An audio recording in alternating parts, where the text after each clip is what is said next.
I bring to you all a very warm greeting from Sydney, Australia. My sincere gratitude and thank you to Adamas University for bringing us all together for such an important meeting of the minds. The topics for brainstorming are big and the issue encompasses a host of discipline areas. I'm going to talk briefly about what Western Sydney University is doing in the areas of higher education while touching also on Australia's education export. The focus of this presentation is on journalism through the prism of humanities and social sciences. At the end of my presentation, I will showcase some video endorsements from students who participated in reporting from global ground zero conditions of disaster, as well as other examples of student works that present solution journalism as a driver for change.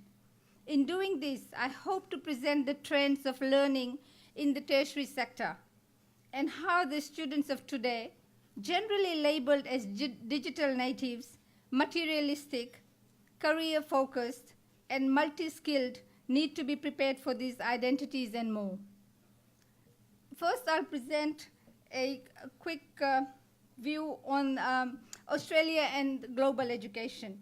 Austrade has identified international education as Australia's third largest export, worth Australian $26 billion.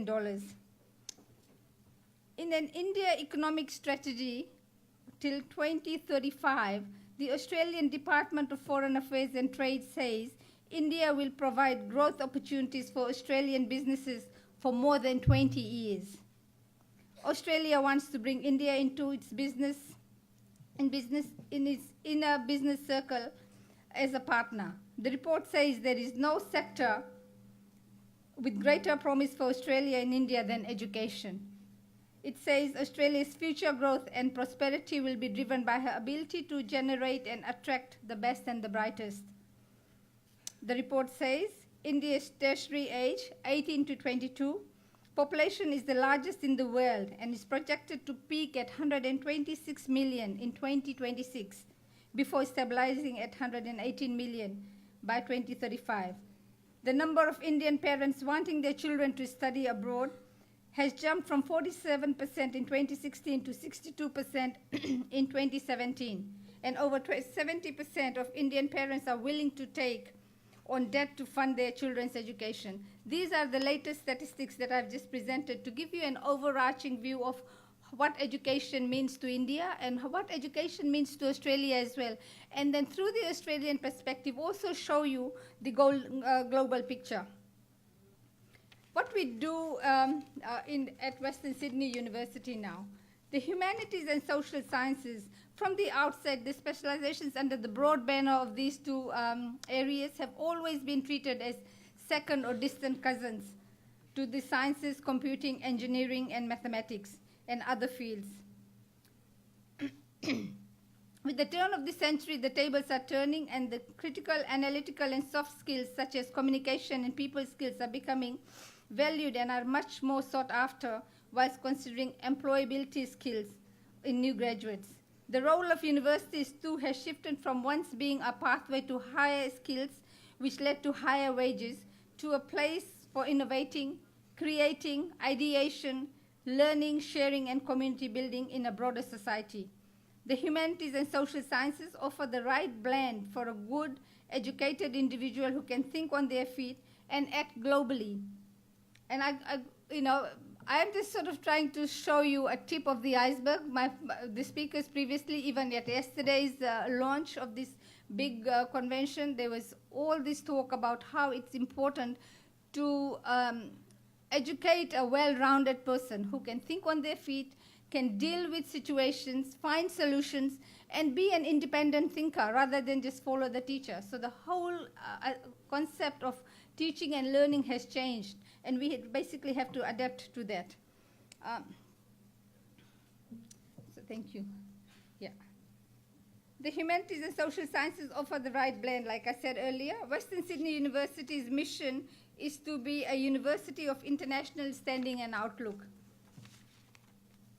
In a global future strategy for 2019 and 2020, it has set international plans for each school and research institutes focusing on student recruitment, research, partnership, mobility projects, community engagement, and improving international student experiences. The university is well placed in the heart of Western Sydney, the growth and migration capital of Australia, to do all of these and more. Other areas of focus are a 21st century learning curriculum project aimed at meeting the needs of the 21st century learner, setting up partnerships with industry and communities to facilitate understanding and provide a deeper understanding of who we are as a society. Keeping to the 4 higher education trends of 2019, the university is focused on employer alignment and enjoys being the first choice of employer in New South Wales. I will present you some latest statistics which came in last night from our Vice Chancellor Teaching and Learning, and I'll present that as the last slide in my presentation. I just updated my slides this morning before coming here. In programs such as the Bachelor of Communication, the Bachelor of Creative Industries, and the Bachelor of Screen Media, where journalism sits as a major and sub-major specialization, the teachers enable an inquiring mind. An inquiring mind is very important. And on that note, can I ask you, how many of you, I can see a lot of journalism students here, or faces, or familiar faces from the last visit in November. Any journalism student has read today's paper? I want to hide under the table. How many, anyway, the question is to the floor. How many of you have read today's paper, your local paper in West Bengal? How many of you have seen the coverage of yesterday's event in the paper today? Well done. I want to do a dance on the stage now. At least one person has done that. I did too. This morning when the paper was delivered to my room, the first thing I did was read through and flick through, and actually I was looking for information on yesterday's event. That's what real journalists do, and I found it. And I'm carrying it in my bag. It's sitting there. I'll showcase it to you people. And they talk about education. The journalists were there yesterday, and many of you were there as well. Please, that's what an inquiring mind is all about. Develop that habit. Become very curious about where you are and what you are doing, what's happening around you. If for nothing else, for your own safety, you have to be aware of what's happening around you. So please, that's one step to learning. You don't need to learn that in a classroom setup. Anyway, back to where I was. Through this level of capacity building, we are able to present a better understanding of the world, people, and places. We are able to drive innovation by allowing our students to learn and appreciate the world different to their own. Madam Speaker before me spoke about what her university is doing in terms of developing new strategies where the student is a much more engaged learner. We have actually, because we are only less than 50 years young, and but we have about 45,000 students in different schools and faculties. We really are opening up each school to the student. So if they are in engineering, we are encouraging them to come and do communication units, at least a few of those, so that they can really develop communication skills. So we are really opening our borders to other areas, and then of course opening our borders as a country, as a nation, to other places in the world, so that we can become committed to learning and to sharing knowledge. I'd like to present the experiences of reporting from 2 or 3 international projects where my journalism students went and covered stories on the ground. So I will quickly, do I have time? I'll just quickly go through the examples. In 2016, soon after the major earthquakes in Nepal in 2015, I took a group of students to report on the ground from there. And I think that, and I've got some examples of reporting from there. I printed that out, and if you can share it around, people can just have a quick read to see how much the students learned and what really actually happened as a result of that experience. We had just arrived in Singapore when I again followed the news and found out that an Australian woman had died while trying to summit Mount Everest. So our plan changed. We ended up covering that story. One of my students ended up writing the front page of the national daily paper, The Australian, as a result of the investigation. And while we were there, the Australian media were sort of presenting reports that were really not true, because they weren't there. No one had an idea, not the slightest idea about what was going on. And because of the blizzard condition, the body couldn't have even been brought down. And then, of course, again in 2017, I took a group of students to Fiji soon after Cyclone Winston in Fiji.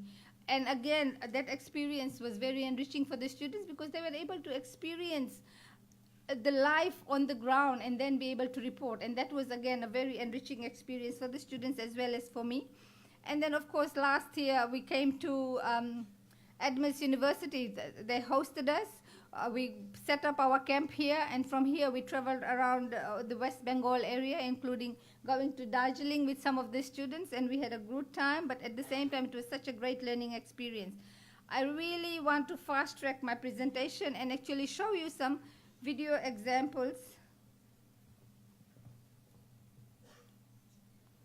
No, I want to go up. The student endorsements, and then I'll come back to my presentation again.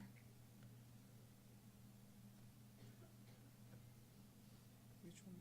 No, go down the slide. Soon after this, there's another slide. This should be a video, no? Is that a video? No, go up. Go up, one more. Yeah, this is a video. So, here. Click here.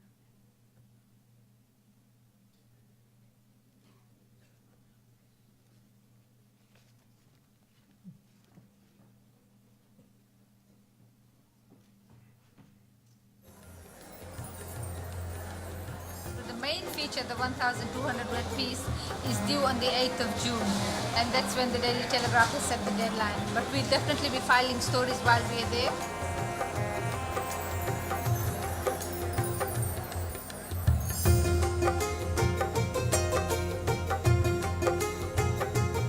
Get over your prejudices. You're never going to be able to experience a country without the background of your entire life.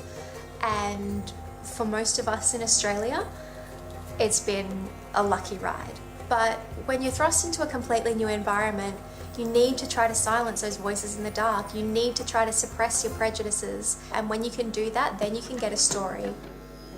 I ended up following the Maria Stridham story, and at one point the Australian media was reporting that her body had been retrieved, which I happen to know was completely false. I'd spoken to a Sherpa on the mountain who said, no, her body's still up there and the conditions are terrible, she's not coming down for days.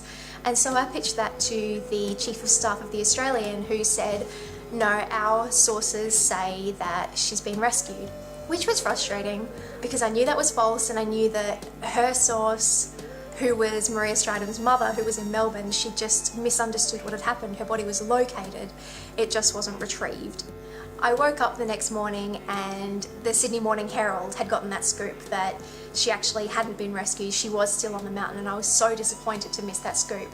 So I ended up writing a story partially about the location and the rescue of Maria Stridham herself, and a little bit about what actually is involved in the rescue of a person on Everest. And that actually it did end up being published by the Australian. It was on the front page of the Australian's website. The Chief of Staff emailed me and she said, just wanted you to know, we did end up publishing your story and I thought you'd want to see your name. And it was so surreal that I remember we were sitting in the lobby of our hotel and I just said kind of quietly, I got published by the Australian, and then everyone kind of went crazy like, what, you got published? And I just was sitting there like, wow, like I actually did it, I got published. I was working on my piece, the hotel owner was on the phone with a Sherpa on the mountain, and everybody was just kind of pitching in and doing a little bit of research here and there. And it was one of those moments, and I think that most people only have a few in their life, where I was like, this is everything to me, and this is exactly what I'm meant to be doing with my life.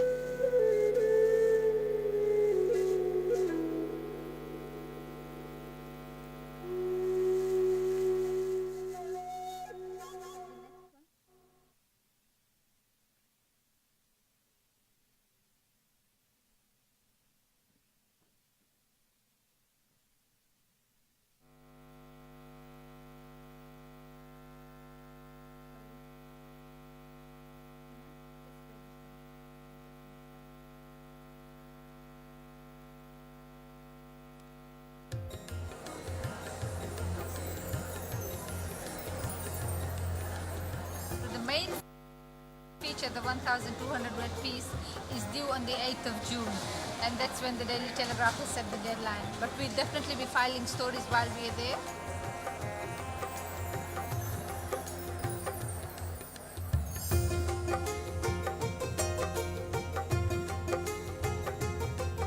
When we flew into Kathmandu, you could see the tops of the Himalayas above the clouds, and I honestly think it's the most beautiful thing I've ever seen in my life. I've never loved anything like I've loved those mountains. It's there's a lot of juxtaposition in Kathmandu. There was one time we were in the back of a taxi and the taxi driver was playing all these Western songs, and it was really fun because normally they don't, and we were singing along to Justin Bieber.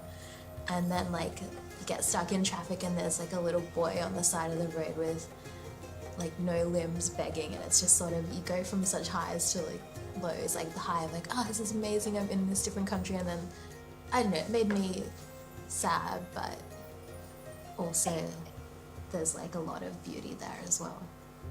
Ages ago when I was young, I read a book called Sold that was about a girl who was trafficked out of Nepal, and it's kind of based on real life, and so I don't know, ever since then I've been I don't know, really devastated by human trafficking and sort of baffled by the way the world can be so evil. The increase of women and girls being trafficked out of Nepal after the earthquake and mostly into brothels in India.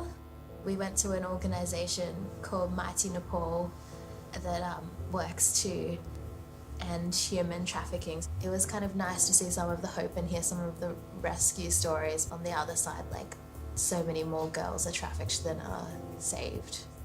It's made me realise how much you need to just jump on any opportunity that's given to you. I'll